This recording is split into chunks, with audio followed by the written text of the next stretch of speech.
I am really delighted to talk to you about this topic of behavior, which I have to say is something I never thought I would say because I fought doing a workshop, a seminar, a talk like this for years. And I want to start by telling you about that internal battle that I have waged.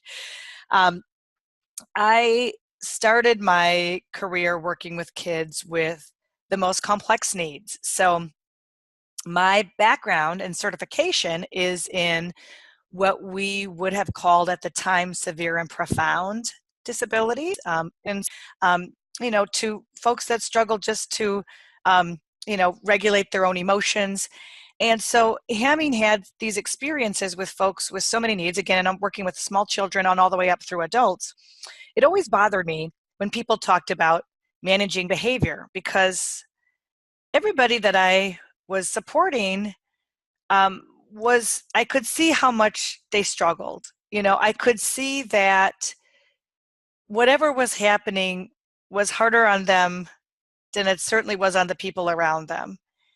And I could see that for so many individuals with these needs, they were oftentimes doing their best with the resources that they had. And so I began a fight internally and sometimes externally with this idea of managing behaviors.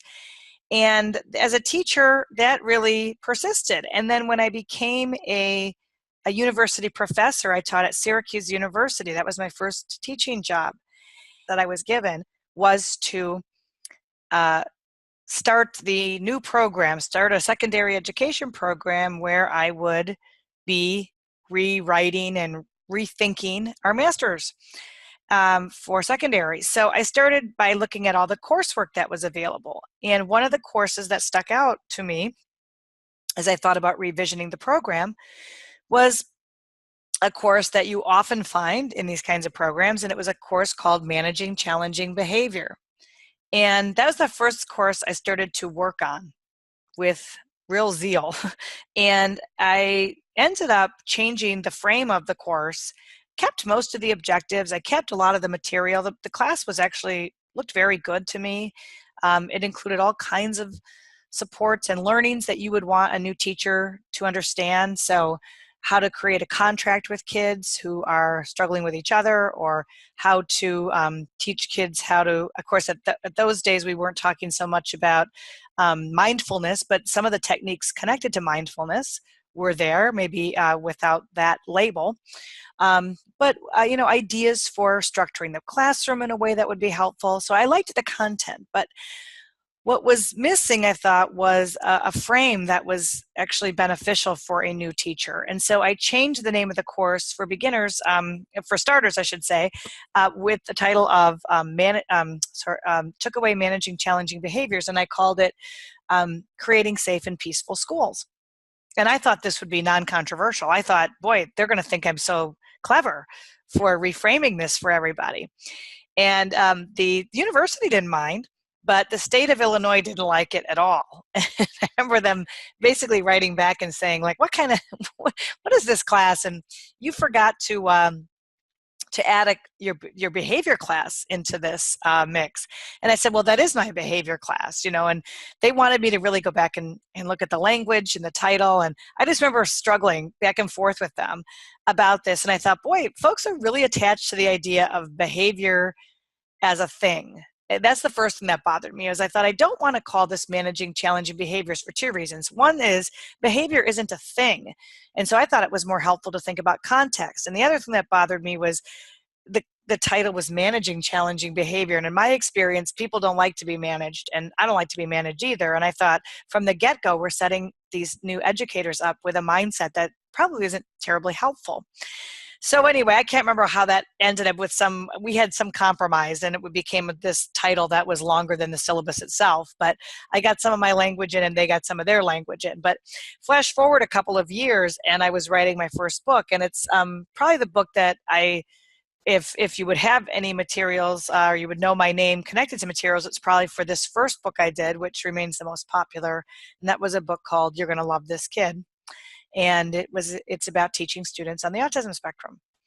And I was a new author at that time, and very young and inexperienced. And I remember getting in a sort of struggle with the publisher about the absence of a behavior chapter.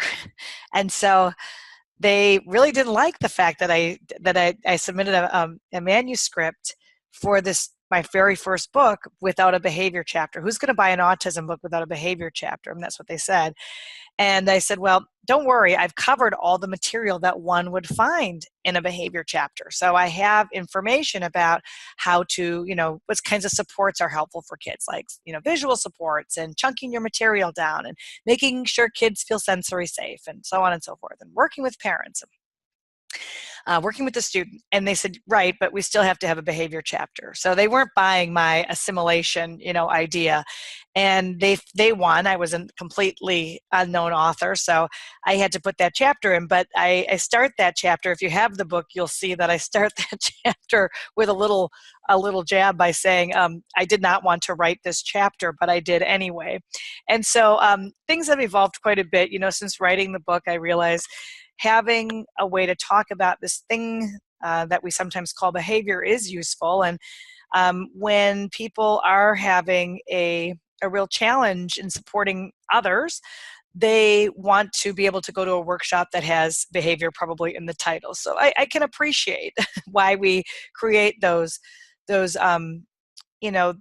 labels, and why we create a frame for understanding how people behave. But I always start by talking about how we might trouble the idea of behavior problems. And for that reason, this presentation has an interesting name. It's not about problem behavior, it's the problem with behavior problems.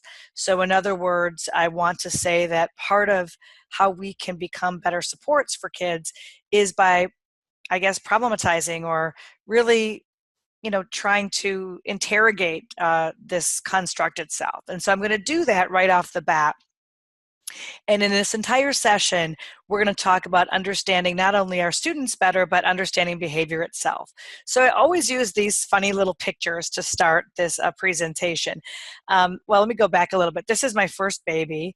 And this is when she was a little baby. She's now in middle school, but I love these pictures because this is really like, now in adolescence, I have some of this, some of this attitude is back again.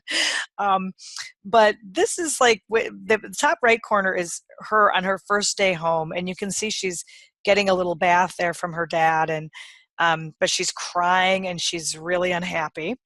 And when you have a new baby, you could look at this picture and you could say, oh my gosh, this child is ungrateful. Look at her wonderful home that she has. And, she's watching a basketball game there, and she has a nice warm blankie around her, and there's a teddy bear in the corner. And why wouldn't this baby be happy? But of course, that would be a ridiculous, assumption to make, that an infant would be happy, when actually all an infant wants to do, of course, is cuddle with its loved ones. And she wants to be in contact, right, with her mom or dad or grandmother, whatever. And so, of course, she's not very happy there. In the bottom right corner, she's really mad there because this is back in the day when we actually had cameras instead of just phones. And so she really wants the camera because the camera has like a neck strap, and she had been chewing on the neck strap. You can kind of see a little drool there on her front of her little top, and she was asked to give that up because not only did mom want to take a picture, but I didn't want her chewing on the dirty old camera strap. So she is having an attitude. And then over here, where she's got her little sleeping clothes on, and no one will let her sleep because, of course, she's a new baby, and her parents really want to take pictures of her in all of her new clothes. So this, I always use this to kind of understand how we sometimes try to solve behavior problems out of context.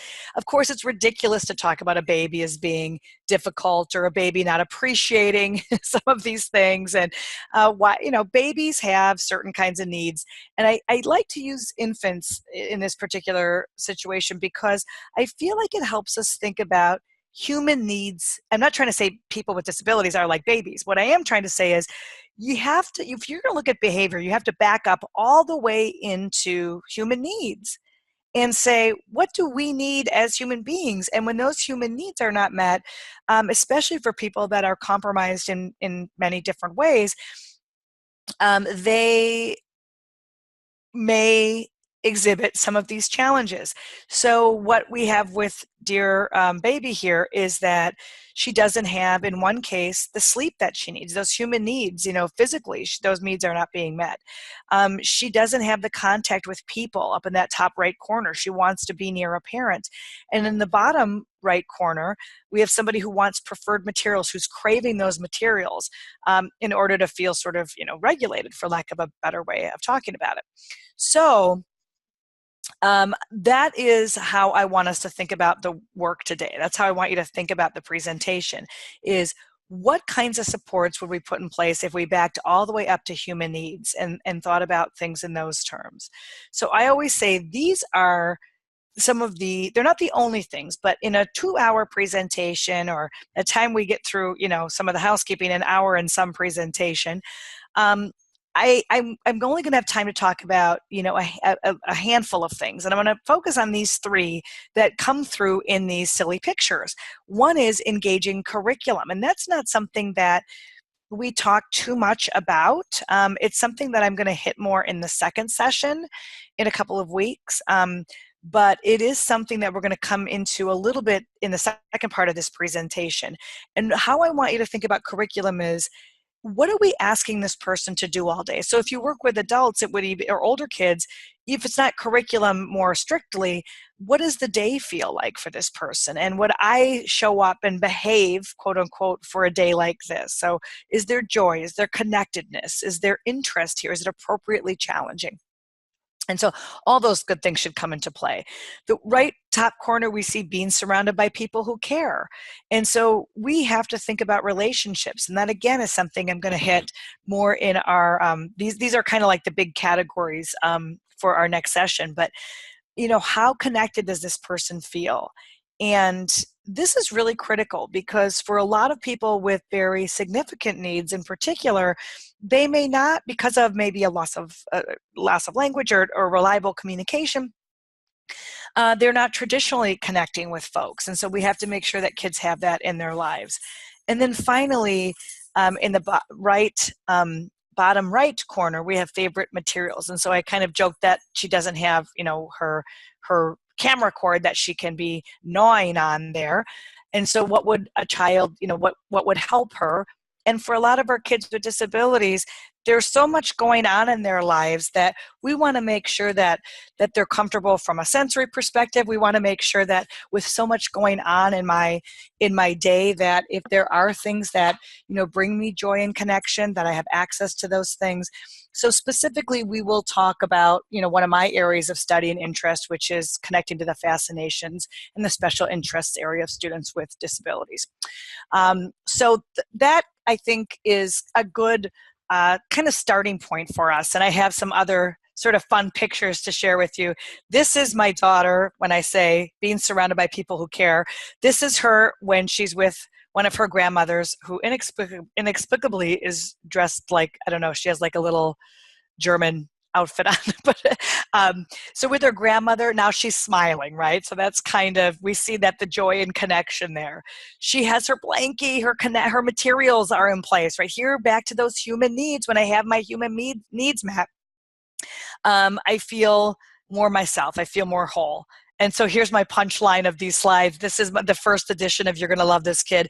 And there is my baby reading the book, and you can see she's happy. So for those of you that have students or children with these needs, you could just hand them a textbook and see what happens. But just kind of a humorous way of kind of thinking about my own needs. And so one of the things that I do in a workshop, and I would really, I would recommend that some of those of you that are trainers or your teachers that teach other teachers or talking to your paraprofessionals, one of the things I do as an exercise, and maybe I think you can be maybe giving some responses here. One of the ways that you can do this, that might be actually even the easiest way to do it, unless Carrie corrects me, is you could even put it in the questions. But is there anybody, and maybe if we could just get a couple of people to just throw some comments where it says, Q&A, But what, I like people to think about, what do you do when you are really, really struggling? You yourself, not your kids, not your students, but you yourself, you are to the point where you're losing it or you've lost it. We've all had that moment, right? Where we can't believe we left the windows open and the neighbors maybe just heard World War III break out in our house because we were screaming at our kids. Or you just had an interaction with a colleague that just made you go into the bathroom and just cry your eyes out. Or you went out to, you were the mom or the dad at Sears and you just lost it in front of all these strangers. So I always say, just put yourself in that. We've all had that. Some of you had it today. Some of you, it was that last week. Some of you hasn't been a long time. But I want you to think about that. And then I want you to think about when you are in the most dire of straits. And if you can put yourself in that mindset of like, I feel terrible, I want you to think about, what brings me out of this? What are the kinds of things that could actually reel me back in? So I realize I'm completely out of control. And is there anybody that would be so bold as to just type in the Q&A area, what are some things that you've ever done? For example, some people say like, I absolutely have to take a walk or I have to go for a run. So does anybody have any like other things that you could throw out there that you have done or that you have suggest to others that they do to kind of, get back to some, yes, some Caroline saying music. Music is huge. It comes up all the time. And a lot of people either is not even, sometimes music is enough, but sometimes it's like, you know what, I have to have my kind of music. Deep breathing, mindfulness more than ever. More and more of us are using deep breathing and these techniques to bring ourselves back. For some of you, it's, counting, breathing, mantras, guided meditations. There's apps, tag team with my husband. So many people will say, like, I have an agreement with my co-teacher. I have an agreement with my partner. I have an agreement with my loved ones that whenever I'm upset, somebody else take over because I cannot be doing this anymore. Humor is huge. And when I see humor, that makes me think that there has to be collaboration, because usually just being humorous on your own usually isn't enough. It's like somebody's making me laugh, or I can use humor with somebody else and be understood and I can be heard. So that's a big one. Eating chocolate, that is not a small thing. I always talk about, you see that Snickers commercial. That's, you aren't yourself if you haven't had your Snickers, right? So you get something to eat. You vent to somebody. So somebody said, vent to a trusted coworker. Now I want you to think about this one. Herb Lovett, one of my biggest heroes in this work. Now, Herb passed away at a very young age, much too young, in a car accident. It's probably been about 15 years at least. And he wrote a lovely book called Learning to Listen. It's just beautiful. And Herb worked with people with some of the most significant needs. And he used to talk about this thing that we would accuse people with disabilities of. And that is, we would say, oh, he just wants attention, And he said, have you ever just gone to a trusted coworker, or have you ever just called your mom or called a friend, and you didn't want directions or a recipe? Something just happened and you want attention. Well, of course you have. A lot of us connect with other people because we just want attention. You text your friend something weird or send a meme or a, GIF just because you're irritated. And so when did just wanting attention get such a bad rap? So I would say two things about that. Number one, we often don't know why somebody's doing something. And so sometimes getting attention is just something we say. But if somebody does need attention, sometimes the best response is giving it to them. So thank you for that with the trusted coworker. Here's another one. I have to go refill my bucket with good stuff. Nature. Nature, we have heard more and more about the power of nature calming us down, supporting us, and what it can do for folks. And if you go and refill your bucket and you go out in nature and you're walking, then you have two things going for you. That walking can be meditative and calming. Somebody else wrote yoga, again, another body practice, kind of going with the mindfulness that helps me to work on. You work on the body. If you can work on the body, you often work on behavior. That's why people say things like running and walking. Reading a fluff book, somebody else said. So in other words, I'm going to distract myself with something that can be pleasing to me, but also will get me out of this mindset. Okay, those were amazing answers. And I honestly, those are exactly the ones I would have made up if nobody would have responded at all, so thank you. But here's an exercise you could do with your teams, right? If you ever teach this, if you're ever sharing with family, say, what do you do? And then take those ideas and say, how often are we using these to support the people we care about? Because if you think about behavior and all of the ways that we might sometimes, lose it, have struggles, and we all do, when we think about what really works, what's terribly effective, people don't usually say, wow, what I really love is having people put their hands on me and drag me out of the situation.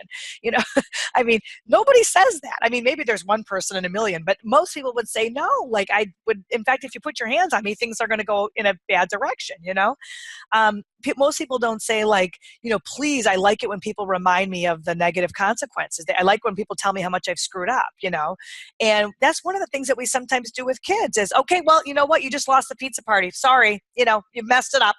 And we don't often mean to do those things. I know as a mom, I don't mean to sometimes mess it up and say those things, but sometimes the reason we say those things is not because we think it's good practice. We sometimes do those things because we are frustrated.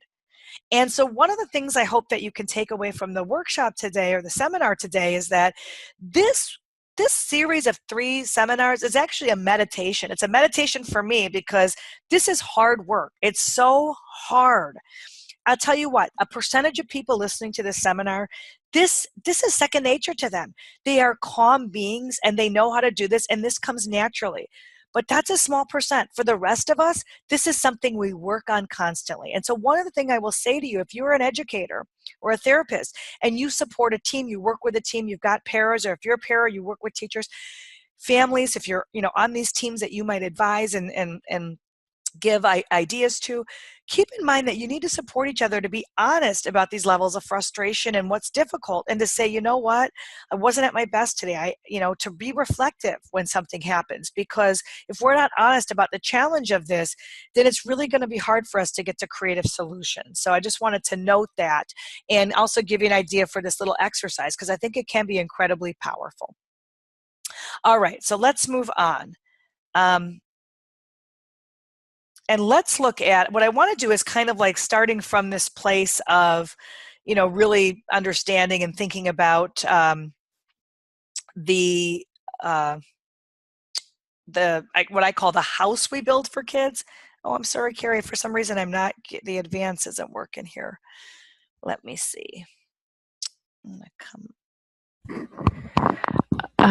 Paula, in the lower left corner, you can see a very faint arrow. That might be another way. Just one more over. Lower left. Oh, gosh. And thank you so much. Yep, I think it likes that better. I liked it before, but it's finicky. It doesn't like that I forgot to show the images. Okay. All righty. Thank you so much, Carrie. So now we talked about what I call the house we build for kids. And so today is really about that context. When I think about getting back to the core of human behavior, in other words, who we are, what we need, relationships, an environment, materials that work well for us, that make us feel whole, that we need appropriate challenge and a reason to get through the day. I think about, okay, let's back up then and let's think about what it feels like to be in this space for kids. So I always spend a little time talking about the language, right? The language that we bring into the classroom. So when we're, interacting with our kids, a lot of times we use language that actually may erode our relationships. And we've just established that relationships are so darn important. And so we never want to do that. And sometimes this is happening without us even knowing it because kids have really big teams, right? So I start with this question. I wonder if, again, maybe I could just get, if anybody would mind answering, just saying maybe if you understand what this question means. This is something I like to get some interaction around if possible. So in other words, I hear this question a lot. Are you going to have a good day today? Now, if you are not a special ed person, you may not understand what the humor or the angle is I'm going for. But if you are around, in disability for a while, you will hear this question, and not in the typical way. If I ask you this question, hey, Carrie, how are you going to have a good day today? Are you having a good day? She would say, I hope so, Paula, thanks for asking, or whatever. But there's another version of this question that you hear a lot in cultures where people are with folks who have certain kinds of reputations. I'll say it that way. So what I'd like you to maybe just even a couple of you would try to take a stab at, what are the assumptions of this question? So if I ask it in this more special ed way, like Carrie comes into the classroom and I say, Carrie, are you going to have a good day today? That's a very different kind of question. So does anybody have an answer if I said to you, what are the assumptions when we ask the question in that way? What are we sort of assuming? And there's 100 answers to this. There's no right answer, but there are some assumptions. So for example, and please, anybody else? Yeah, so the first person, yeah, Darlis, thank you, says, it assumes that there's been problems. It assumes that you have that reputation. And so in other words, it's tinged with some negativity. Are we going to have a good day today? I mean, if you came home from work and your spouse, loved one, child, whatever, was waiting at the door and said, are we going to have a good day today? Good night tonight? You probably say, well, not now. I don't like the way that you're talking to me. Somebody else said, yeah, they're assuming that you typically do have a bad day. That exactly. In other words, it's kind of feels like a little bit of a setup there. Like some other folks have said, yeah, somebody said, that you better have a good day today. I'm kind of warning you, right? The other thing that has been said to this, which really touches me, is the assumption here is that your version of a good day is my version of a good day. So I sometimes jokingly say, if you say to a kid, are we going to have a good day today? The kid might be thinking to himself, well, I don't know. Is it going to be too hot in this classroom? Are you going to remember to give me the visual supports that I need? And am I going to be able to, take a break when I need to? The kid's thinking, I don't know, you tell me, is the day going to be good or not, from my perspective. And so that's another assumption of the question. So this is another exercise you can bring back and talk to folks about. What are we saying to kids that maybe is a little misguided? Another assumption of this question is that a student knows what I should say it this way, that a student can control those elements that would go into your perception of a good day. So can they be at their best when maybe they feel really compromised in so many ways? Can they be at their best when they maybe don't always feel well, but they don't have ways to communicate that? Can they be at their best when they're getting way too much proximal support and they feel overloaded by somebody who is giving too many cues and too much direction? Maybe because that I have to go to the art room today and I can't stand the smell in there and it just overloads me and makes my head hurt, and so all those kinds of things. So I want to just take a minute to think about those kinds of questions. And again, before we leave, this really good comment here. If the child previously, maybe the day before, had a bad day, in quotes, it doesn't really allow you that fresh start because you're reminding them without allowing them to, reminding of the bad day. Yeah, all of that. And so I hope that that is helpful to you, not only in just having some of my remarks there, but maybe this is something that some of you would want to bring back to your teams and maybe talk a little bit about. It's like, have we eavesdropped and heard other staff say this, and is this something we could approach people about? Yeah, and somebody said, I try not to use that comment and has been, aware of kind of it being loaded. Yeah, so thank you for that. So anyway, I had to say some of the stuff is stuff that we don't have any negative intention. It's part of the culture sometime of schools. And I know for me, I'd said that to kids all the time, and my teachers that I learned from had said that in their classroom. So some of it's not like we're not setting out to say something negative to somebody, but kind of examining things that we do say. So here's some other kind of language, not just are you going to have a good day today, are you having a good day, but also things like, okay, you have a choice here. Now, if you're going to say you have a choice here, then you have to really provide a choice, or it's very confusing and frustrating for kids, right? So if you're going to say you have a choice, so what's the choice? If you say you have a choice, you can stay here screaming on the floor, or I can get the principal and he can be dragging you down to his office. Well, that's not really a choice, is it? But if you said I have a choice, I can help you get comfortably back to the classroom, or Mrs. V can help you comfortably get back to the classroom, or I can stay with you quietly for 10 minutes here, or we can go back to the classroom and take a 10-minute break. Those are choices. So Teresa just very quickly asked a question, where are the comments? Teresa, on the Q&A, I get the comments. They only come to me, so I'll read them for you, what people are sharing. And so I kind of get to have the all-powerful Oz situation here, so you're not missing anything on your side, okay? Thanks for asking. Another one would be the child is a behavior problem. So we talk, that's where, again, behavior being a thing. And so that's problematic. He's a runner, he's a kicker, he's a biter, he's a screamer, he's an eloper. I always, when people say he's an eloper, that sounds so romantic. I have a hard time getting mad about that, but that's another one that just sounds like, just he is not. These are some of the things that we're seeing, but we never want to qualify and talk about a kid like he is this behavior. This is the house we're building for kids. I keep using that language. What I mean by that is kids will choose to show up or not for us depending on how supported and how comforting and how open and accepting the space around them feels. And I'm sure a lot of you agree with me on this, that even if these things are being said in a teacher's lounge or elsewhere or not right in front of the kid, there's a climate that builds around that learner. And so this is the kind of thing that, again, I was a teacher who had like 9 paras on my staff and another teacher and a therapist. So when there's ideas like this and maybe a visual like this slide, you can put this up in your office or bring it up in a meeting and say, hey, I know folks, we may have different ways of understanding and describing behavior, but these are some terms that we're going to try to really minimize and maybe even eliminate this year. And there's the old Herb Lovett, he is just looking for attention.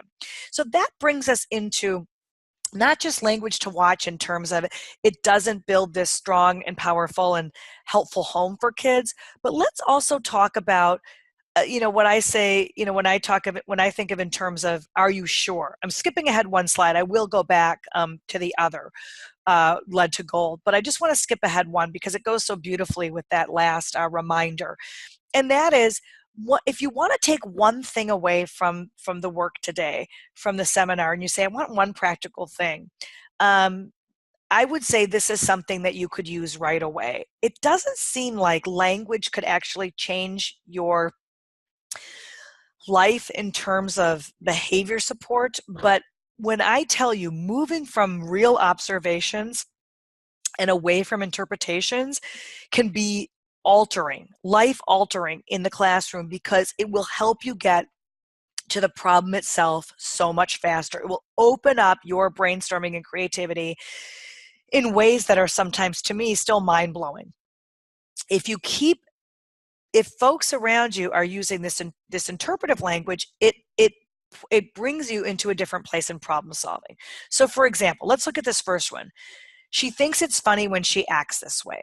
Okay, let's say the child laughs when she kicks classmates.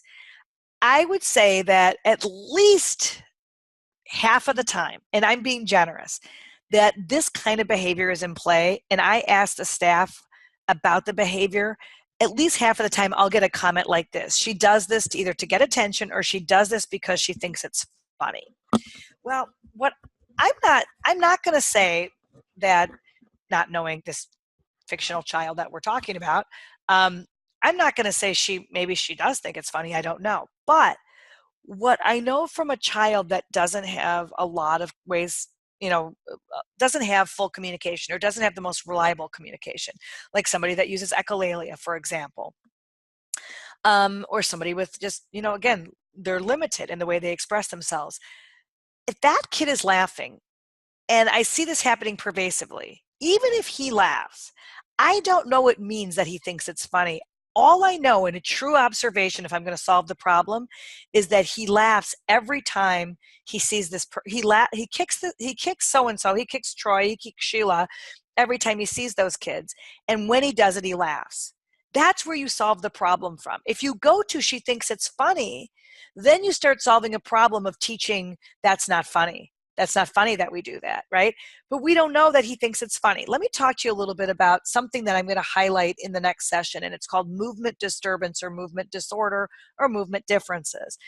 And what we know from a movement differences perspective is that many children, I'm talking primarily about kids on the autism spectrum, but not exclusively, Many kids have something that we call inappropriate laughter, or what we might call, you know, people will talk about laughter that seems, you know, like it has no origin. We can't sort of perceive the, you know, where this has initiated from. So when kids have that kind of symptom, the observation that's often made is that, or the interpretation is, he thinks it's funny. However, what we know about a lot of people with movement disturbance is they often have laughter, and sometimes really like bold and really annoying, frankly, and really odd sounding um, laughter when they are distressed or confused or panicked.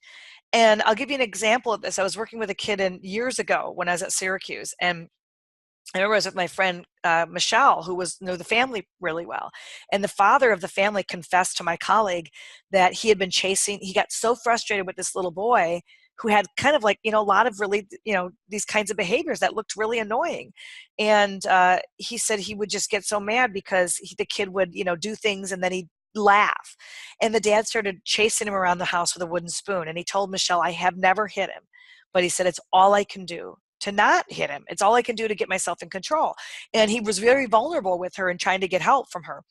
And Michelle took it upon herself to talk to the child, who often would disclose to Michelle things he wouldn't disclose to the family. And so Michelle asked him, you know, why are you laughing when, you know, dad's chasing you? Because dad would say, the faster I chase him, the more he laughs. And then I get so mad. I had to lock myself in a room. And the boy finally confessed. He said, it makes me nervous when dad comes home and when he seems like he's upset. And so then I'll do things, you know, I'll just kind of act in these certain ways that are sometimes not purposely bizarre, but he said I'll get into my, you know, my repetitive behaviors and my little patterns, he called them. And the more dad gets mad, the more nervous it makes me, and that makes me laugh. And so his advice to Michelle was, tell dad to hit me with the spoon. And Michelle said, I would never do that. Why would you say that? He said, because if he hits me, then I know I could cry. That's a movement disturbance. That's somebody who can't quite hook into the emotion that they're looking for. And so what they end up doing is they end up engaging in this inappropriate laughter. And so that's just one example. I could go on and on about why it's important to stay away from interpretations for people that have these kinds of needs. Another one, she starts shouting when she gets into her afternoon classes.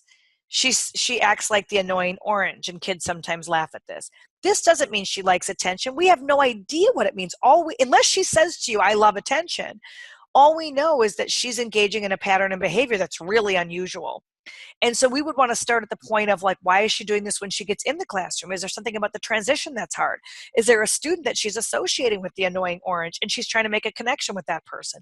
We don't know that she likes attention. We just know that she engages in that behavior.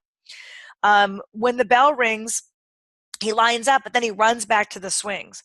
An interpretation I've heard is he wants us to chase him, but we won't. So not necessarily. It may be that he's got some kind of an interesting reaction to that pattern. I've known a lot of kids who have had instances where they learned a pattern that was disrupted. So let's just say at some point he came and lined up. And in fact, I've even seen it where maybe the teacher was teaching the kid to line up during recess, and it's like, okay, go ahead and go play. And then, you know, the kid learned a sequence of line up and then go play. And so he ended up in that sequence. I'm seeing a really great comment here from someone who said, my ex-husband had that laughing issue. Serious or sad things made him start to laugh. You know, that's fascinating, Tamara, because you're seeing more and more now that there's an ad on TV for people with, and it happens to lots of people, actually. It's not just people with disabilities, which is what we're pointing out here, but people with Alzheimer's, older people sometimes have these issues. And so this kind of thing is happening now in people with disabilities, and they can't always explain themselves, so they don't get away with it in the same way that other people might. Thank you for sharing those. I think a lot of you might be thinking about other people you know. How about transitions? Transitions take more time and many more cues with new staff members. Some people interpret that and they say, she's trying to manipulate us. She always tries to test us. She's just testing us. Well, maybe two ways to think about that one.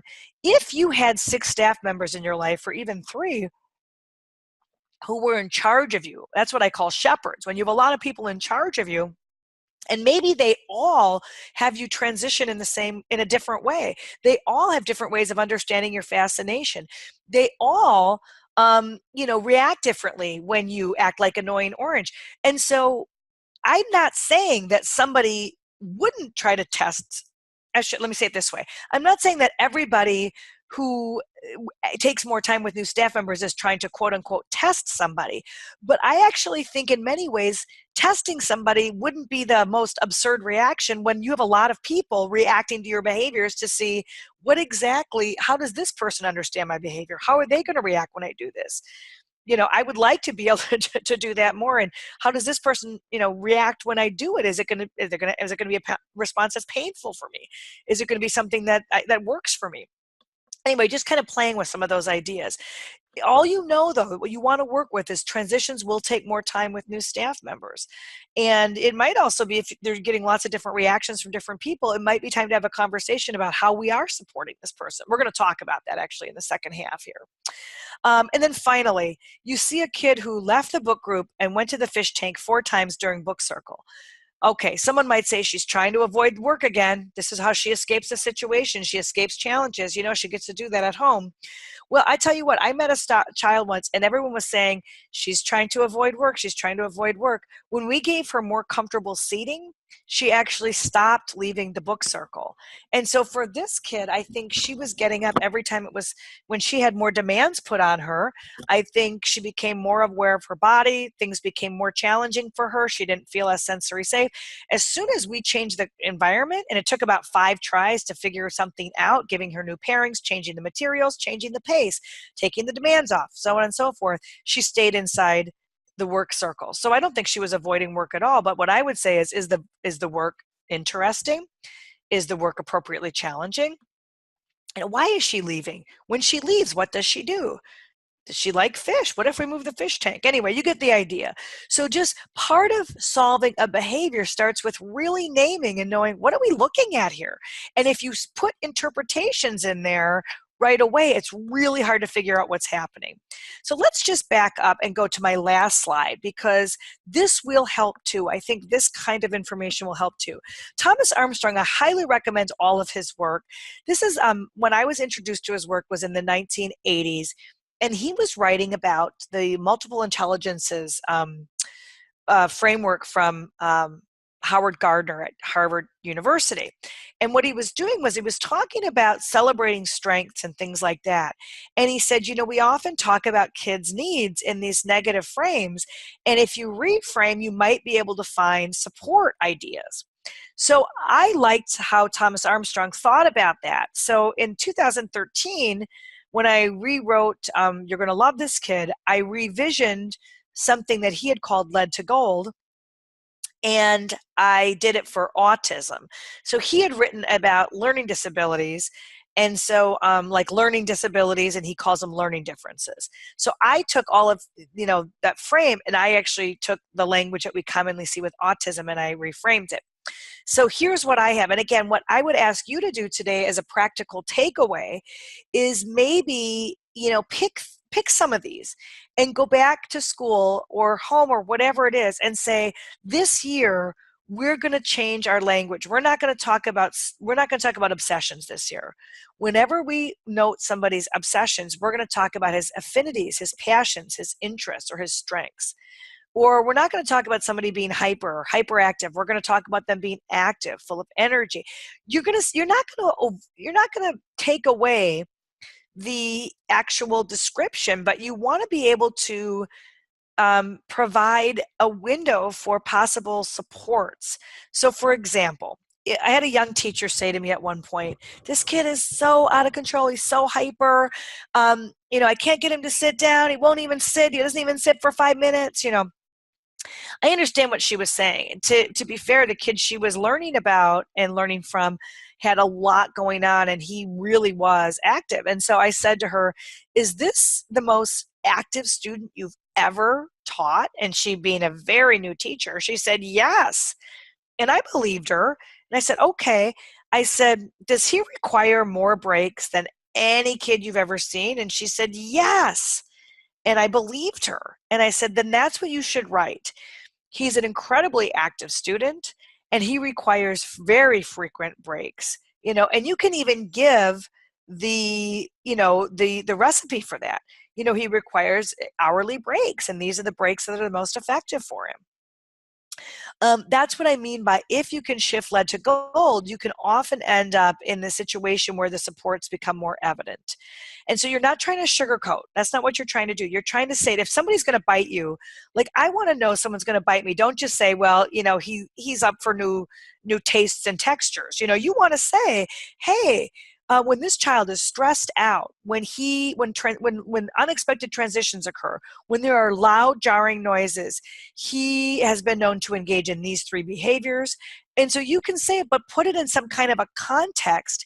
So, because no behavior happens outside of context. And when you are writing, when you are sharing with other teachers, you want to keep putting this behavior in context and shaping it so that the potential supports that we know about are there, or they can be illuminated. I used to say all the time, this kid can't stay on task. I told my boss, I can't get him to sit for 5 minutes. And he used to say, well, I was there and I saw him sit for 4 minutes, and he did that 6 times. So he wasn't trying to argue with me. He was just trying to say, if you focus on what he can do, you're more likely to figure out that place of growth, because then you'll say, okay, how can I get it to 7 and 8 and 9? And so that really was a helpful lesson for me. Somebody, and also looking at this really, really help us think about where we might be getting the story wrong.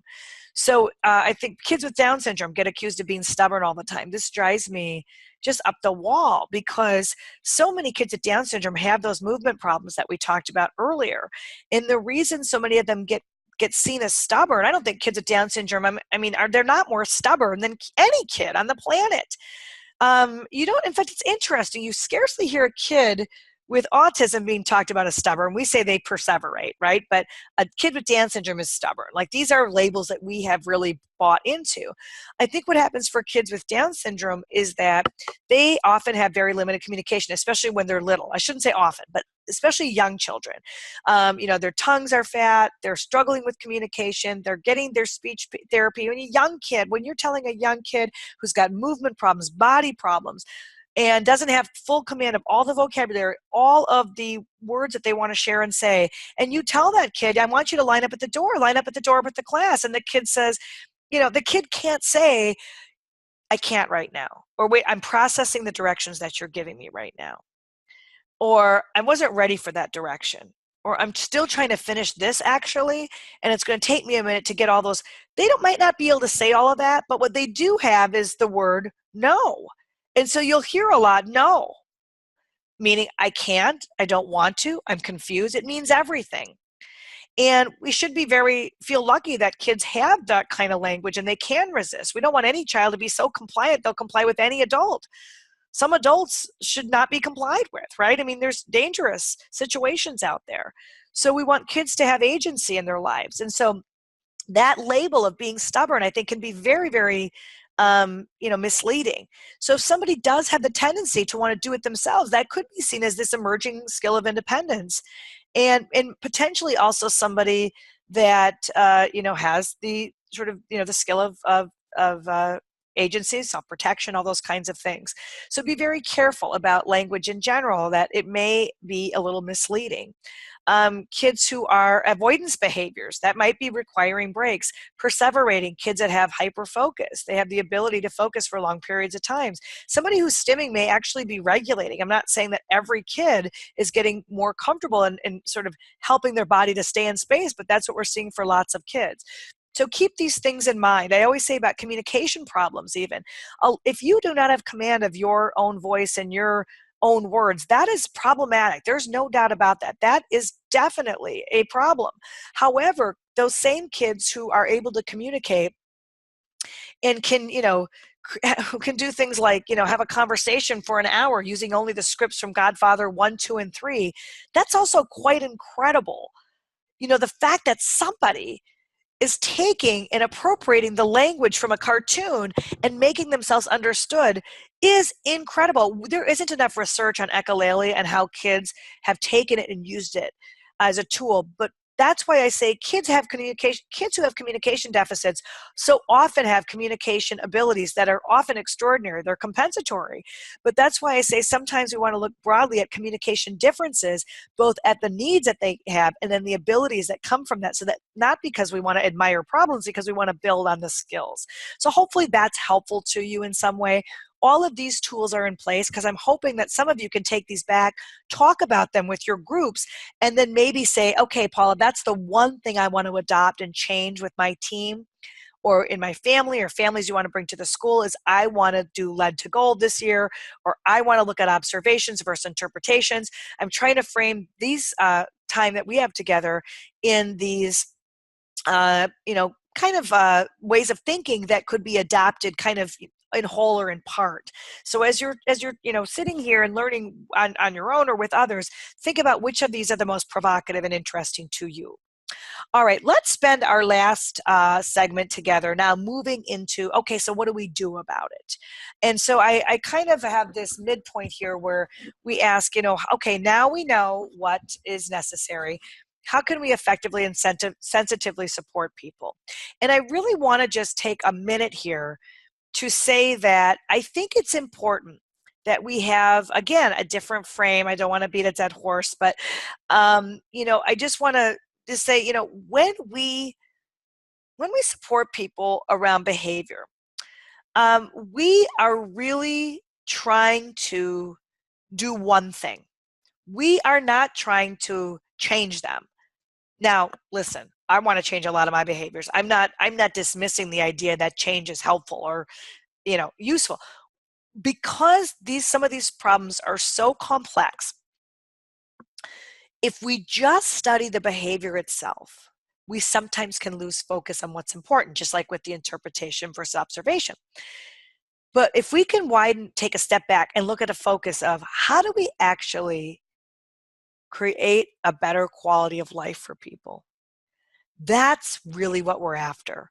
And so what I always say with educators and families is, if their quality of life improves, so does ours. So it's a high motivation, right? We want their quality of life to get better. Nobody wants to have a day of severity and pain. We don't, and they don't. So what can that look like? So today, next time when we meet, I'm going to go over kind of like the main categories of support that I alluded to earlier. So we're going to look at relationships. We're going to look at the curriculum, those kinds of things. Today, I'm just going to give you some tools.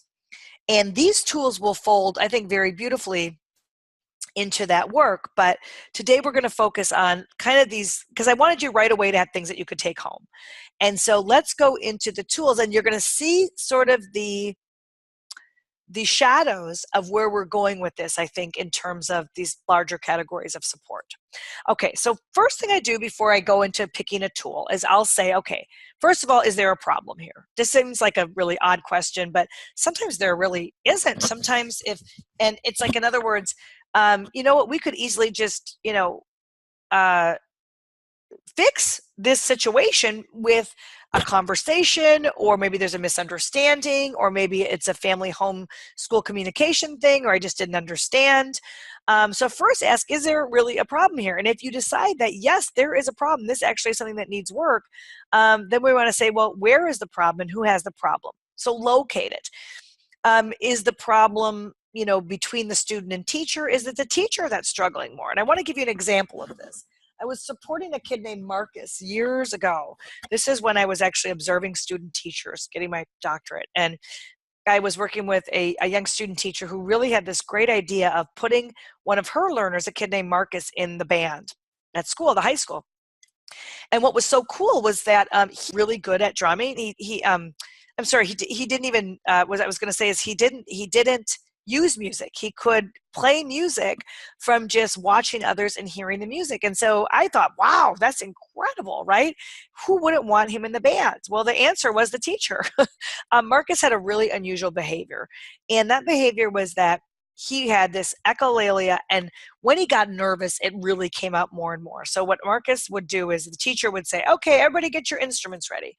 And then Marcus would say, get them ready, like that. And the teacher would say, all right, It's time to clean up, and almost anything the teacher said, he would have this echo to it. And he'd kind of do that little laughing, that giggling, which we know now is oftentimes an anxiety thing. Well, the teacher hated it. And we ended up having this meeting. And during the meeting, the kids were, brainstorming. And we came up with a whole bunch of things. Because first of all, I said, is there a problem here? Some people would say, nope, there's no problem. Because everyone can just, like, the kids didn't care. And if the teacher doesn't care, then there's no problem. But I have worked with a lot of teachers that would say, oh, Paula, I'm sorry. It really does drive me crazy. You know what? I get it. You're human. And, sometimes your isms get in the way of my isms. So, okay, that's driving you kind of crazy. You maybe think maybe there's another kid that it makes him nervous. Okay, well, then let's deal with the problem, okay? So it doesn't mean you're a bad person if this is a problem, but let's try to solve it. So when we tried to solve it, he didn't like any of the solutions. I thought maybe all the kids could chant. You know how a marching band will kind of do, like, teacher says 1, 2, 3, 4, and the kids go 5, 6, 7, 8, marching band style. Well, I thought maybe the kids could all repeat, some of these phrases. Well, the teacher thought, the look he gave me, I could be killed. He didn't like that idea. Okay, well, maybe that's far-fetched. What are the other ideas? So everybody went around, and one of the students had a really great idea. So she was a young lady. Excuse me, just one second. Just got a little adjustment on my mic. She was a young lady who was also a percussion player, and she had made an observation. And that observation was, whenever I'm standing next to Marcus, and he starts doing that, she kind of had noticed that she would kind of like, how do I say, like nudge him, like kind of, because she thought was saying, oh, Marcus, don't do that, nudge him. But she said, I actually noticed that he would stop doing it. Well, again, we're going to talk about this in our workshops, but she was providing kind of a tactile cue for him to give him a little bit of support there. And she said, look, he just doesn't do it. So I could stand near him. If I'm always on the instrument, like if, I'm on timpani or whatever, when we get the music out and all that stuff, I stand near him, I give him a little nudge. I think he'll be fine. And the teacher didn't like that. He said, no, you can't always be over there. You have to be playing different instruments. No matter what we said.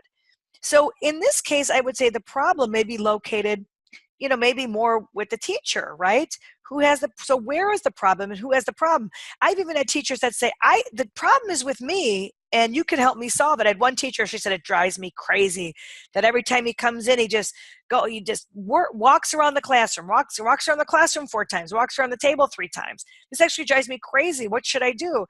And the teacher did not say, make him stop. She said, what should I do? I said, you like to greet the students. I said, why don't you come out here, greet the students? He can be back in the classroom. He'll be going around the classroom, doing his loops. And then by the time you get in there, you won't even see it. And she said, did you just create like an adaptation for me? I said, maybe. She laughed and she said, thank you. So she got it. It's like that. Thank you. That's all. It's not always that easy. But I'm saying before you start to chip away at something, try to locate the problem, because sometimes that will help you find sometimes a very elegant solution. So what happened? Marcus left the band. The good news is he ended up joining the city orchestra of some kind.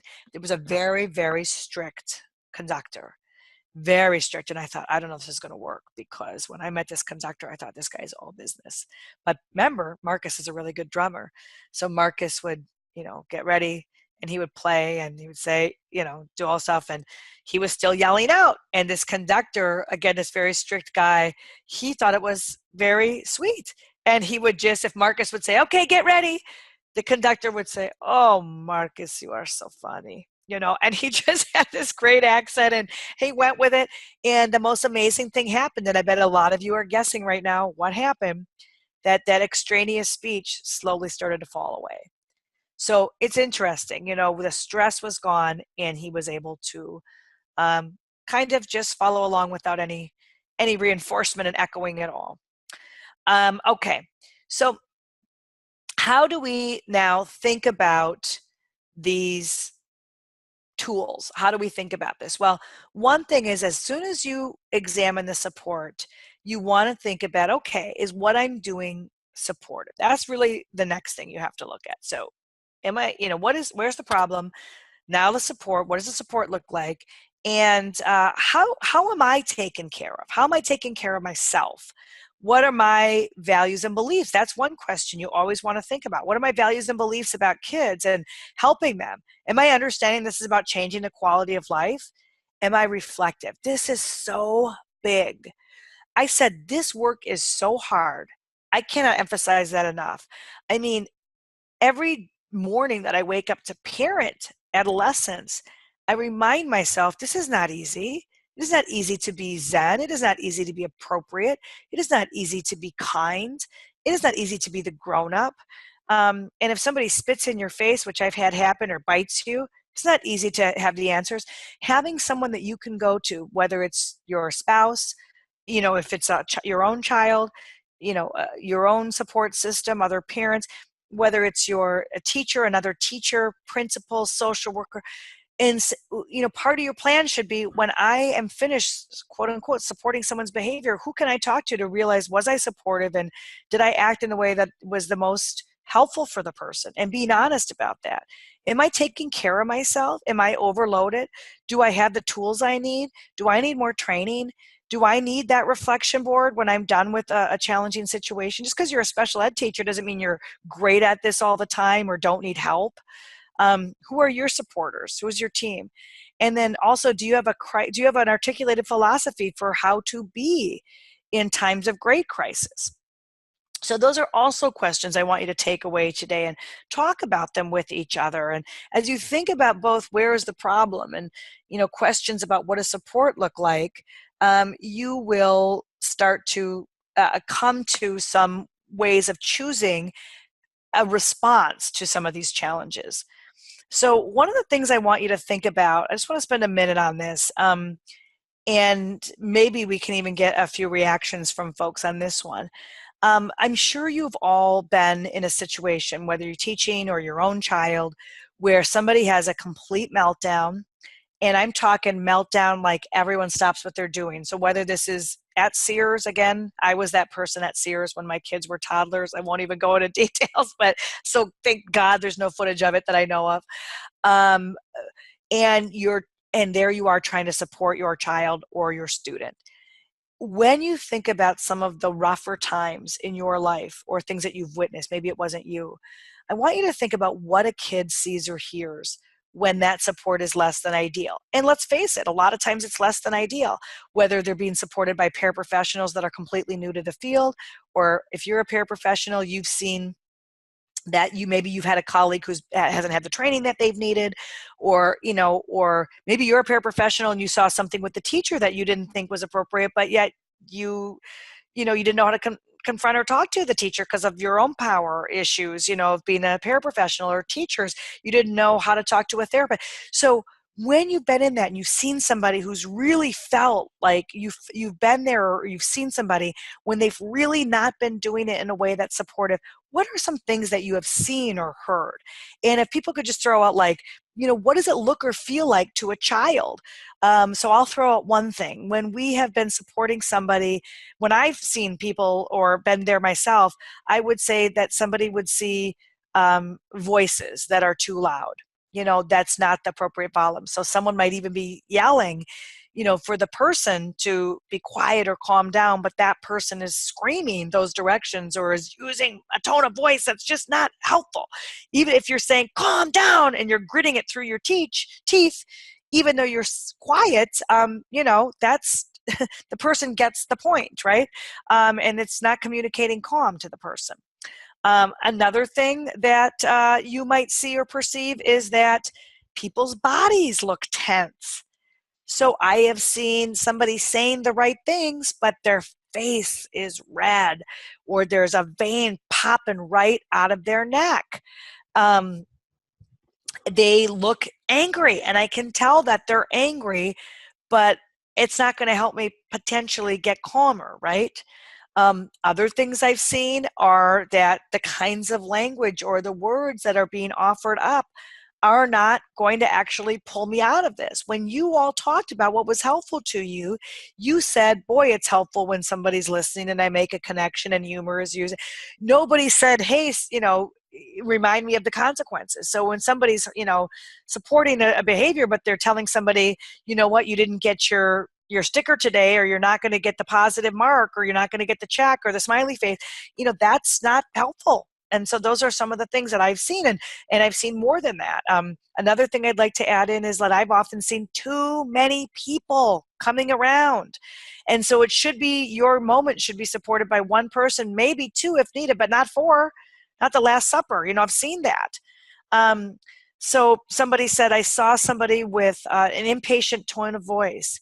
And yes, another one, facial expression that the student picked up on. Yes, this is another exercise that you might want to take back to your teams and just say, let's brainstorm this.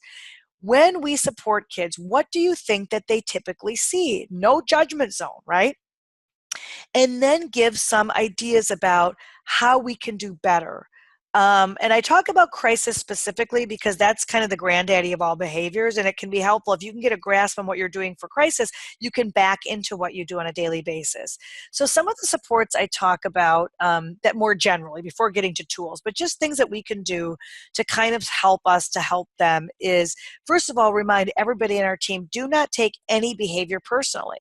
And in fact, not only don't take it personally, but realize that for a lot of kids, and parents, this to be true, I'm sure, kids act out to the person often, not always, but the person that understands them best.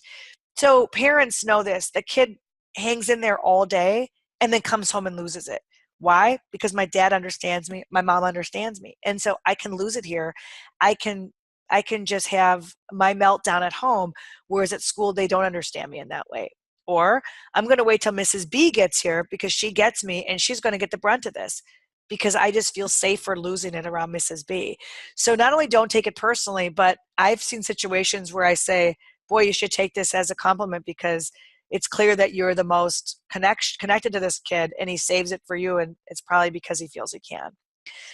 Number two is find a role model.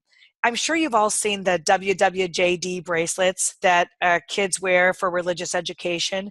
What would Jesus do bracelets? Well, when I first saw those, I thought, wow, that's a touch point for people in their faith. So for some people, it is tapping into their faith and saying a reminder of the principles of their faith.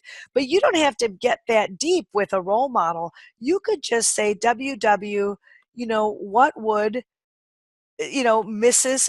Simmons do? That his mom I've seen his mom handle these crises in a way that's incredible. I'm going to tap into how I see her act. Or I have this favorite teacher that she mentored me. And every time I am in a really challenging situation, I swear I bring her face into my head and I think, how would she be acting right now? How would she handle this situation? So if there's somebody that that always seems to get it right and is able to kind of somehow have that Zen personality, channel them and bring even their face into your consciousness, because I said this is not hard, this is not easy, and that can really be helpful. So think about who's your role model. We have role models for everything else. Have them for exercising. You probably have one for, oh gosh, I wish I could eat better. I should eat like my friend Marn. She's such a health, and I try to mimic her. Well, who's your role model for supporting behavior? And then finally, get yourself on a reality show. If you were on a reality show, those shows where the people have 10 kids, I know these shows. When I used to watch those shows, I used to think, wow, she has 10 kids or whatever it is, and she doesn't lose it for little things like not finding the shoes, or, wow, look at her just so patiently handling all this. And then I realized after a couple episodes, oh, the reason she's so good at this is she's on TV. And she doesn't want to have that moment on Sears, that I was in Sears acting like, I was anything but a teacher educator who talked about behavior. When you're on TV, it's probably just a little easier to hold it together. So this is truly a strategy you can employ when you feel like you can't get there. You make up a gimmick in your own mind. Pretend that you're on a show right now. Pretend you're on the Best Teacher in the World show. And here's a crisis. And just tell yourself, just trick your brain and say, you know what? What would this look like? How would I handle this if there was a camera on me? And then do your best to try to handle that situation. When you are in a very challenging situation, you need every gimmick and every tip and every you want to draw from strength anywhere. So those seem like silly ideas, but I've used them all, and believe me, they can work. So pick something that you think might be helpful and pass it on to others. Okay, so let's now go, now that we've kind of framed it, now that we've thought about some different things that might help us to prepare. Now I want to share with you some tools that are overarchingly going to help you plan proactively for better behavior. Keeping in mind, we're going to go over specific categories next time, but I wanted to give you something really concrete that you could leave here with. And so I want to share calm, strengthen strategies, and something that I call planning in reverse with you in our last segment. The first one goes right along with what I've been sharing. Some of you may want to leave here with something super practical. And for those of you that want to leave here today with something super practical, I would suggest to you taking away this protocol that I call CALM. I put this into place several years ago when I was visiting a classroom of really great folks. It was a special ed teacher, general ed teacher, there was 2 paras, one afternoon, one morning, and often a speech path that directly supported this child with disabilities. He was in a bad situation when I was working with them. I was there to support inclusion, but they happened to be having this big behavior issue. So that took a lot of the time that I was consulting. And one of the things I noticed was that even though they were all really good at what they did, everybody managed his crisis differently. And I'm not saying that one was amazing and one was horrible. I'm just saying that they gave different cues. There was a different sequence to how they supported him. There was different promises, made or not made. You understand what I'm saying, right? So, and I'm sure this is familiar to a lot of you. Mom and dad tackle things differently, as does our care provider. Our staff, basically follows a behavior plan, but I'm not talking about the behavior plan. I'm saying, okay, even if you follow the behavior plan, oftentimes everyone actually taps into different behaviors, not related to the plan, but related to how the staff will conduct themselves and related to how the team will roll out this thing that we would loosely call support, right? So I call this CALM. You don't have to use my acronym. I always joke and say, you don't have to use CALM, but just don't create an acronym that, forms the word panic or something like that. Pick something soothing, calm, collected, something. Soothe. And what you're looking for is a guideline so that when you are at Sears, as I was that day, or when you are alone with a child in the community and something hideous happens, or when you're in the hallway and these other kids are walking by, that you have some sequence you can go through in your mind that will bring as much, you can protect the dignity of the person that you're supporting and bring as much comfort to you as possible in knowing that I am following through in a way that is appropriate and that will be able to reflect on and feel good about, and that is the most likely to bring a quick resolution to the situation. So my protocol starts with C, and that is you want to have every staff member who experiences crisis to remember the word comfort. This is a tough one. What comfort means is even when you don't feel like doing it, you've got to comfort the person. I don't mean that you have to give in to everything that they're trying to get, all the chocolate and the toys at the grocery store, and you're just going to throw all that stuff at them. But you want to get out of crisis. So the point at that moment, you're not going to teach about delayed gratification or that sugar's bad for you or whatever. You're not gonna tell the person, let me get your checklist and show you that you're going to get a frowny and then you're not going to get your No, this is a time to get out of crisis. That's your goal. And so you're going to soothe. I'm not saying you have to give in to the person, but you're going to be helpful and you're going to soothe the person. So that might sound like, I'm here. It's okay. I'm here with you. Let me help you. I'm not going to leave you. And you're going to offer statements that will help that person. Remember, you talked about what gets you out of crisis? So you're going to go to the kinds of things that would help you. I'm going to stay with you as the person comes out of the sort of, the climax of that situation. Even reminders to breathe can be helpful. I'm here, I'm staying here, calm down. And then you have to be calm, right? A, avoid physical contact. There are times that you can't. If you work with very young children or you are the parent of a toddler and they're running off into traffic or God knows where, of course you're going to grab them. If a child's going to do something, any other head banging to the point on cement, of course you're going to hold them. But I find physical contact happens too often, and it happens when we don't need to restrain people. And I'm specifically talking about schools. If somebody tells me, well, he was tearing a book is not a time that I would restrain somebody.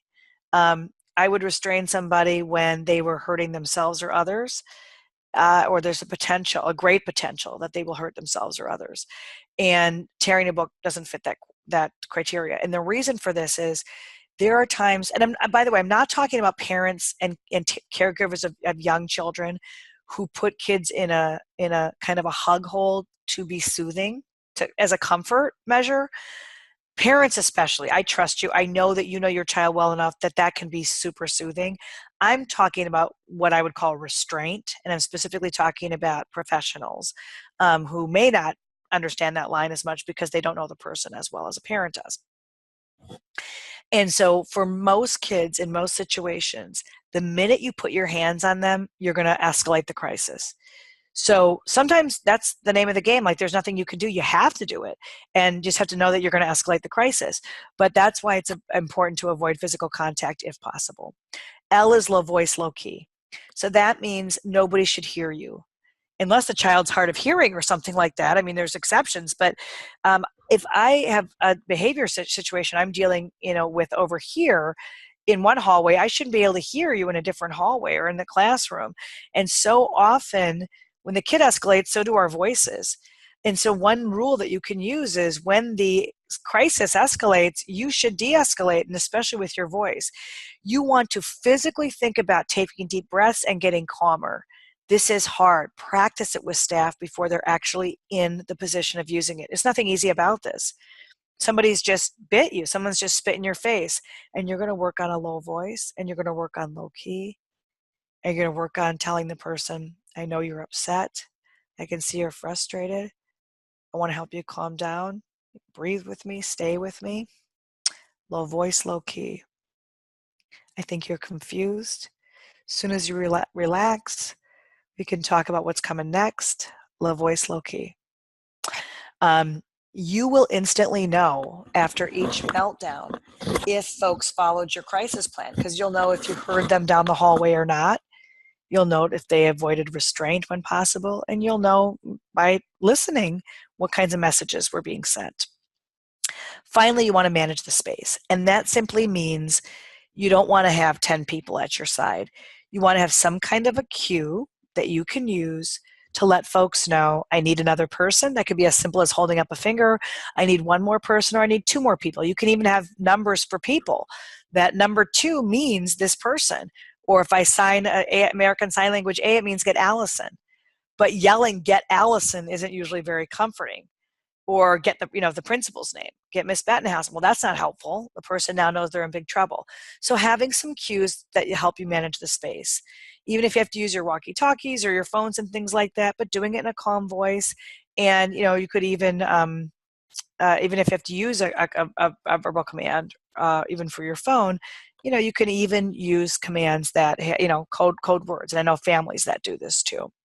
So you want to have only the people necessary. So who will need to know this protocol if you're going to use it is you need to know it, your whole team needs to know it, every parent needs to know it, every therapist needs to know it, your custodian needs to know it, and your administrators need to know it. And I could go on and on. Because a lot of people think they're helping by coming around, right? But they're not helping when they come around unless we've asked for their support. So it's really important to remember that support is not support unless the person receiving it perceives it as support. Otherwise, it's kind of support in air quotes, right? So keep that in mind. If you want more about common crisis, you can go to my website. My website is my name. It's paulakluth.com. and that purple pencil has the readings tabs. The readings tab, and you will find an article called Common Crisis there. You can share that with people, you can repost that, but that might be a nice like read aloud or little group study for folks in your team or in your own family or whatever. It might just be a reminder that, hey, this isn't easy, and let's get organized around our response to some of this. Okay, so that's the first tool. The second tool, we'll come back to these in subsequent talks too, where we just say, okay, that might be a good use for the protocol or something.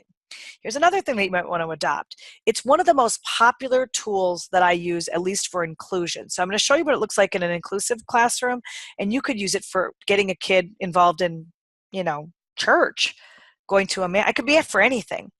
But planning in reverse means that it doesn't usually work to have a student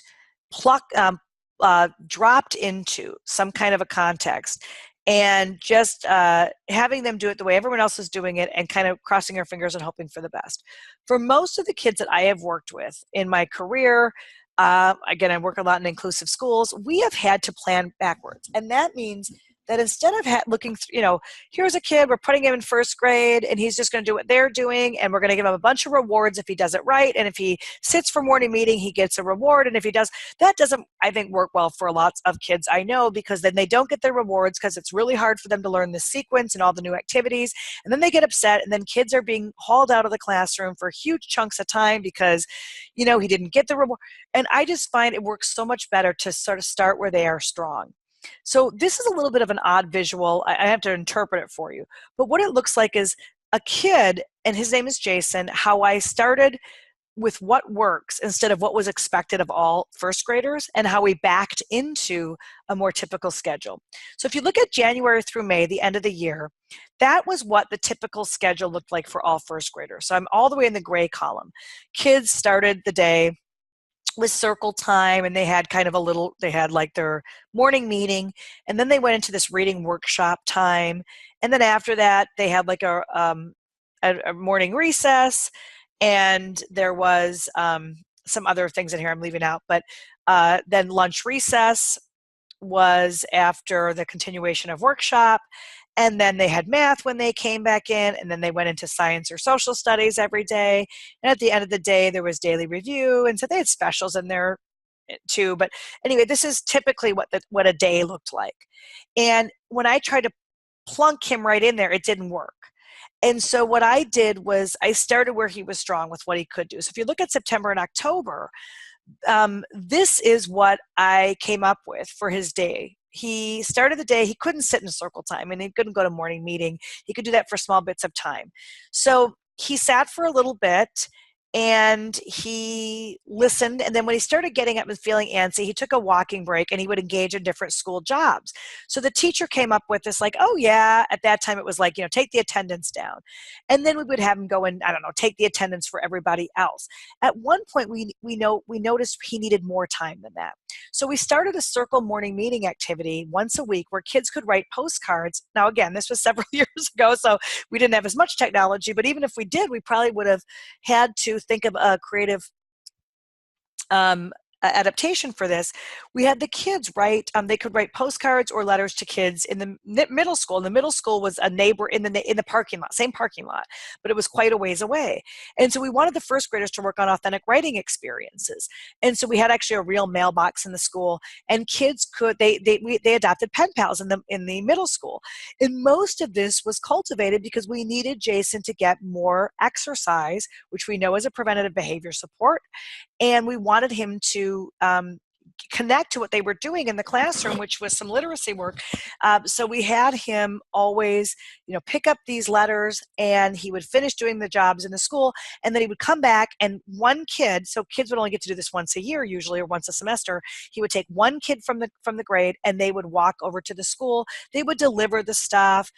A couple of the kids would read their letters out loud, so then Jason could kind of like show off some of the postcards and things like that, and then they would come back, and that would be the entire sequence that other kids would be in circle time. So this was all connected to the curriculum and instruction other kids were getting.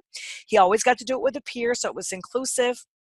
And we got him that morning exercise so that his body got a little bit of what that input that it needed to kind of, get him kind of regulating a little bit, and also getting to know other kids at a time that was a little stronger for him, that was getting some movement.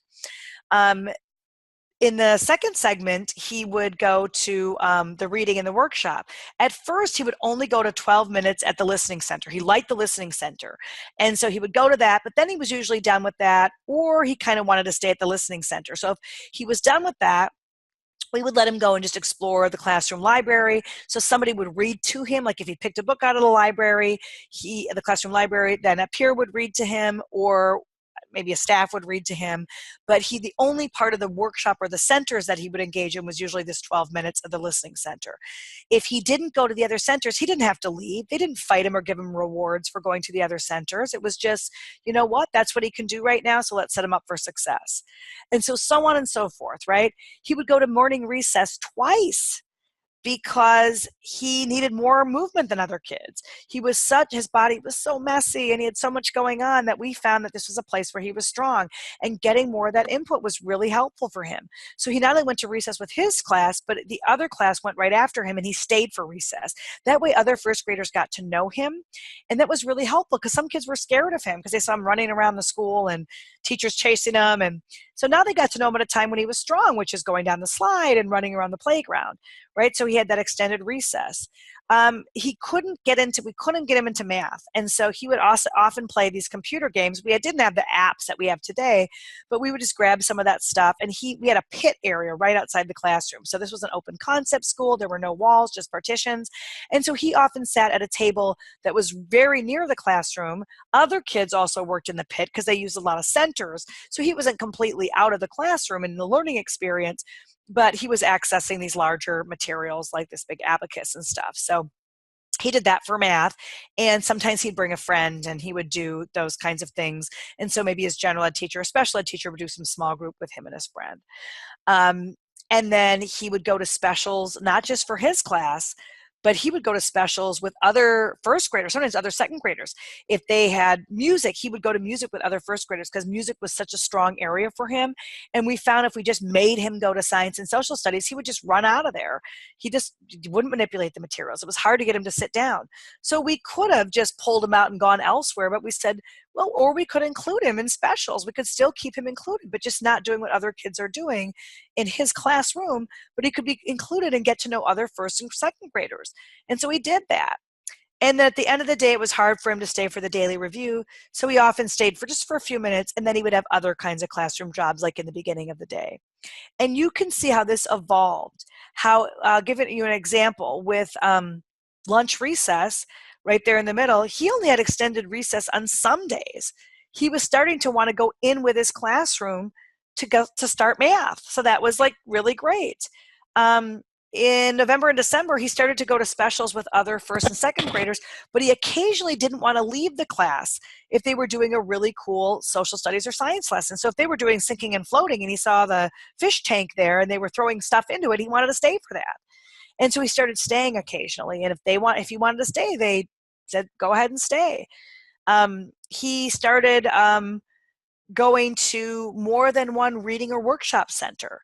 And so as this evolved over time and he got stronger and stronger, the demands went up. And so you can see by January and May, he was engaging in almost all of the ways that his classmates engaged. He did go to circle time. We added some more read aloud adaptations. So you can go to my website and those articles and you'll find something called 20 Ways to Adapt the Read Aloud. And you'll find that under the purple readings pencil. And we use lots of things to get him comfortable. So once we knew more about him, hey, if we add sensory seating, hey, I wonder if we give him his own calendar, his own little laptop calendar where he can pull off the days of the week with Velcro, if he'd sit longer, if we did that. And sure enough, he did. So the higher quality supports that we put into place, the better his behavior got, lo and behold. It took time to get to know him, though. By the end of the year, he went to all of the workshop stations. He went to 12 minutes at each. But he had adaptive seating that he used. He used different kind of materials sometimes. So if there was one station where students were expected to explore new kinds of literature, he often accessed the same books repeatedly because he was also working on a goal of actually just learning to read, and wasn't quite at the level of other students in that very similar goal. So this is the kind of thing that you could try. If you have You're Going to Love This Kid, some of you have that book. In the book, I call this planning backwards. And that's in You're Going to Love This Kid, it's actually in the teaching strategies chapter. But again, it's only a short write-up. This table tells the story as well as that particular section of the book, I think, does. So anyway, start with where they are and then back into higher expectations. And this can, again, when you get into middle school and high school, it becomes in some ways even easier, because only in elementary school do all kids do the same things at all times. And so you can be looking at even creatively scheduling if you have your high school day, if you have a student who, this exercise recommendation is interesting to you and you want to give him more opportunity for movement, you might give him, I've had one kid who had so much going on, he had physical education first hour and seventh, because he just needed to swim at least once a day. And he also took weightlifting. And we found this just an incredibly appropriate way to get him to feel more relaxed and sort of feeling more organized physically. Another child who took music twice a day, the same course. The first hour, this child with Down syndrome had music choir with a very wonderful teacher. The second hour, he stayed in her classroom for the same class, but had some teaching responsibilities, and we called it an internship, and actually did things like video record the class and the choir, and so that they could play it back to hear some of the work and to hear some of the improvements that they were making, and got to have repeated practice and singing the songs, good for his speech goals. So you get the idea. Start with what works instead of what everybody else is doing, and back into those expectations. That's tool number 2. And then number 3 is one that I've shared on actually I've done these series of seminars for Idaho other times, and I've shared this one before. And it's just it's idea that you're going to focus on strength and strategies as a way in. So we're going to keep talking about going to strengths as we get into our last 2 seminars. But if you want to learn more about it, again, you can go to paulakluth.com. You can go to the Readings tab. And in the Readings tab, if you go ahead and hit the printer icon, you can print off a copy of an article called Strength and Strategies, and you can also print off in that same article a template. And this tool is something that is so basic it's almost embarrassing to share it. It's just the idea that you are going to brainstorm with other people a whole bunch of strengths and a whole bunch of strategies. Let me say, and this is something that you might want to write down, because it's definitely going to be something that that I think is one of the most important parts of this technique. The more, the merrier. Just write that down, because you don't want to do this on your own. Even 2 people might not quite be enough. Hey, a parent will sit there and look at this and they'll be like, oh, I'm going to do this with my partner. I'm going to do this at home or with our whole family.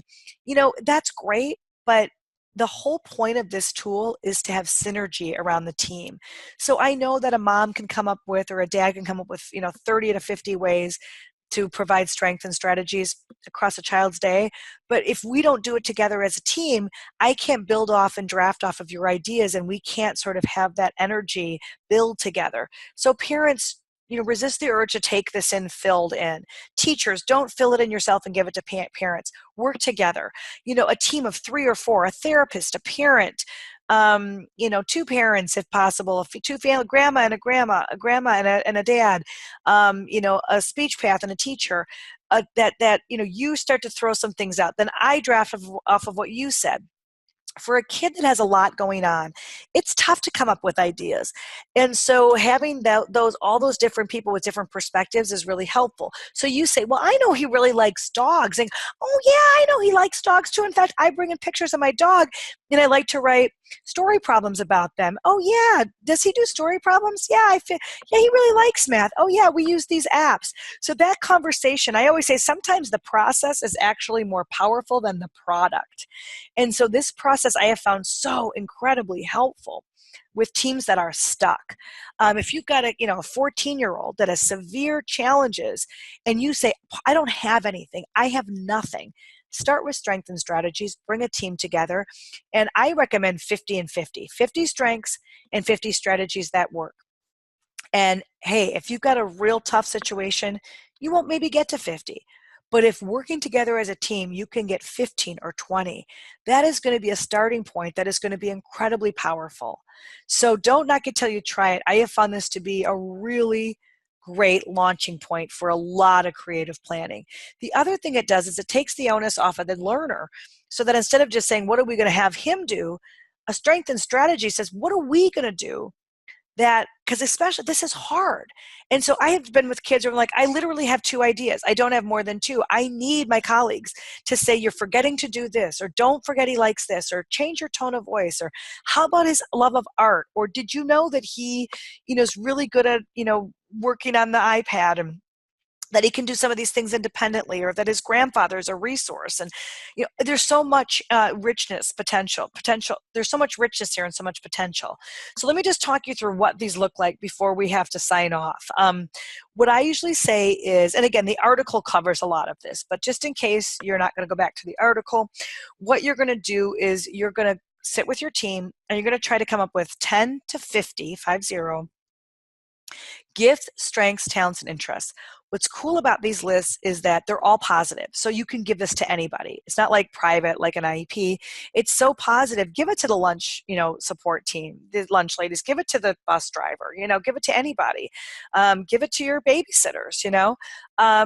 These are. So you're just going to sit there and say, until you exhaust yourself, I want you to talk about every interest, talent, strength, or gift, and you got to phrase it positively. That.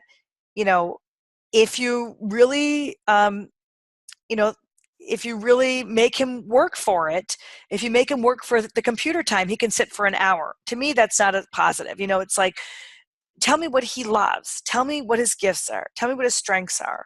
Tell me proactively the things that work. So, that the iPod and this classical music soothes him, and that he really loves the color black. And, it's really helpful that, if you bring out the globe, because he loves loves to play games with the globe. And, did you know that he likes Antiques Roadshow? Oh, maybe we could use that music, So just pour your hearts out, only sharing the positive. It's really good. It's good for the soul.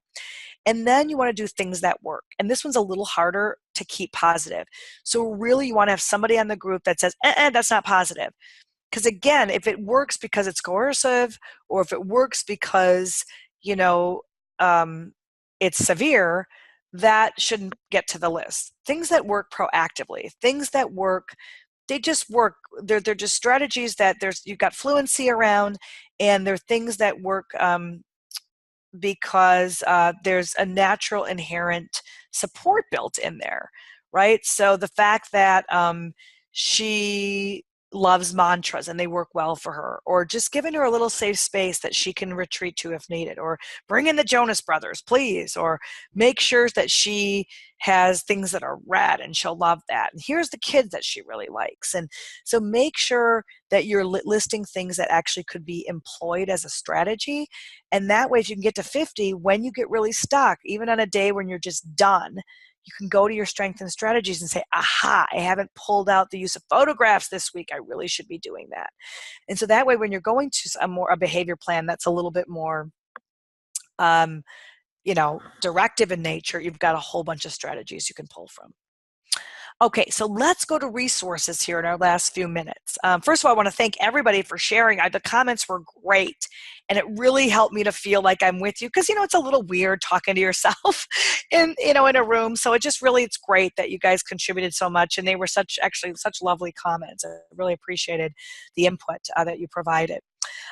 These are the places you can find me. I'm on YouTube. I have a little YouTube channel. I'm on Pinterest with a lot of visuals on Pinterest and some resources. I'm on Twitter if you're there. I've got a Facebook page. And what's kind of nice about Facebook, and I'll just speak to that for a minute, is on my blog, I usually have to plan out those posts. And on putting up a blog post together, I've usually spent a couple of days on it. But the Facebook, I'm just, if I'm on the road and I see something neat, or if I see a neat news article, I'm uploading that right away. So I have a lot of resources out there that are kind of on the fly resources. And so that includes everything from, hey, I just saw this on somebody else's blog, to, hey, I'm collecting resources for the hurricanes. So I have a bunch of resources on there that I don't have on my blog, that I didn't put on Twitter, that aren't on Pinterest, but that I pulled after the hurricanes for kids that either live in those regions or kids that just saw in the news and got nervous. I have resources after the Vegas shootings. So that's where I go, is Facebook, when I see something happening and I want to just provide you all with something quick. So Facebook's a good place to have that little bit of a up to the minute kind of, I wonder if Paula's posted anything about this. I also do a question of the week.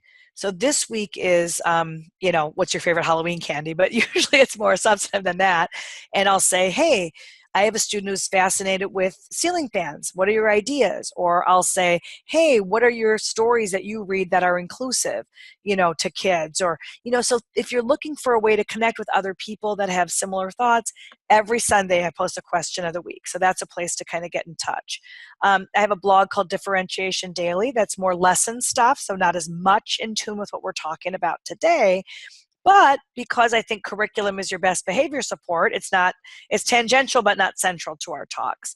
I no longer update that blog. It's sunsetted. I'm going to leave it up, but there's a lot of good content out there, all kinds of lessons and ideas and active learning and lessons that are differentiated and used to support all kids. And then I have this co-teaching space as well for those of you that are in that world.